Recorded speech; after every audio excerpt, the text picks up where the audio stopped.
هذا الرجل اللي شايفينه أمامكم لازم ينصب له تمثال في جميع العواصم العربية.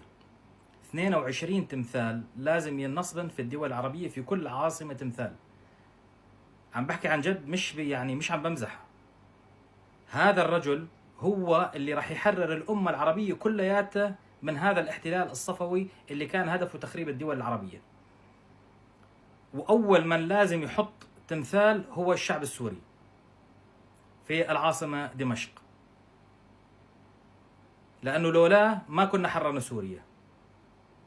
وأيضا الشعب اللبناني، وخاصة يعني في كم دولة فعلا هذول من أول الدول لازم ينصبوا له تمثال. سوريا، لبنان،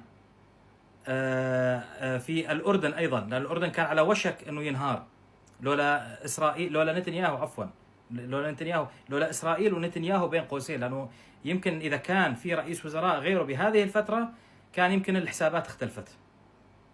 ولكن هذا الرجل بالذات نتنياهو عن 100 رجل، هذا دماغه عن جد بدون مبالغة عن 100 رجل بآن واحد عم بيفكروا مع بعض.